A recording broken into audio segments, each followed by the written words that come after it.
Hi, my name is Malia, and I chose my topic on women's reproductive rights.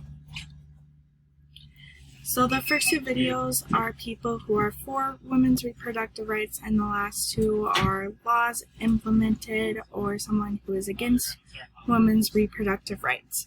So in the first video, it talks about 3 women personally who were affected and were done wrong by government and laws and rules put in place, and their own personal stories on that. The second video talks about how women should have the right to choose and that there should be a line separating the state and healthcare. And the third video talks about the gag rule President Trump implemented, which cuts Title X funding, which affects Planned Parenthood specifically, in particular because they have the ability to perform abortions, even though it's only 3% of what they do, and a lot of Americans rely on their services for other things such as birth control, contraceptives, and they even do cancer screenings.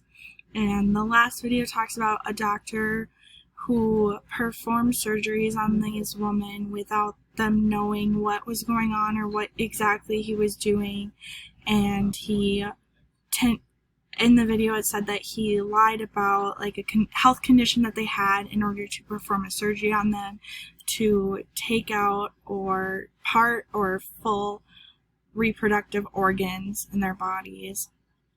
So what worked and what didn't work in the videos? What worked well in the first video was the personal stories because it gave a good connection and you could relate more to a personal story. What didn't work is that since the 3 personal stories, 2 of them were from people across the world, it was kind of hard to get used to their accent at first, but after that then it was fine. In video 2, what worked really well was his idea of separating state, religion, and healthcare. And how he explains it in the video was very intriguing and interesting. And what didn't really work well in that video is that he didn't have a big connection with his audience. I think for video 3 what worked very well is that the person narrating went into great detail about how the gag rule will affect women's reproductive rights.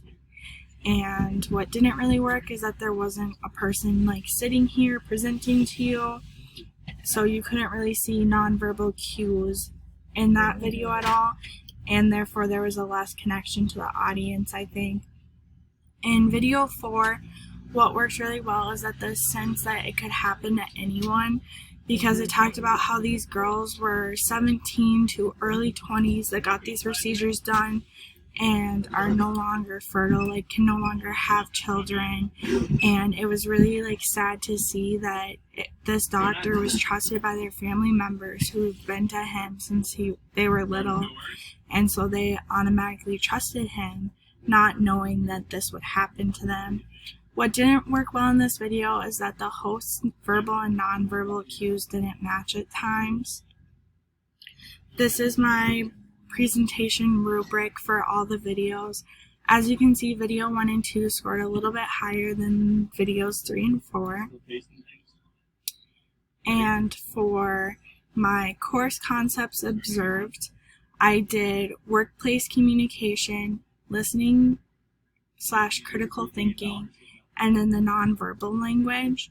So in the first video for workplace communication, I think it would take a lot of coordinating because in the video there's a bunch of different people speaking like for women's reproductive rights. For listening and critical thinking, I think it was easy to understand. I don't think there was a ton of critical thinking involved with the first video.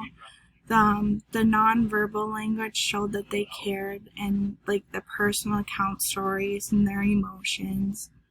And for video 2, his video had been, he had to be professional even though he disagreed with some people he interviewed on their opinions. He was easy to understand and listen to others' ideas and viewpoints. In video 3, the critical thinking was like thinking about how your president could like just lie or like not tell the whole truth in video 4, the critical thinking involved, like how could a doctor do this to clients. And for a conclusion, it was really interesting because I saw a video on The Handmaid's Tale and the author behind that, and she said that she made for sure in that movie series that every event that happened to a female in there has happened to a woman at some point in time. And I learned that there was no official Supreme Court ruling whether or not a woman had to get her husband's written consent when doing a hysterectomy or any other surgeries involving removing her reproductive organs. There's also videos that talked about how some women still have to get their husband's consent before performing these surgeries. And women are still fighting for their reproductive rights today.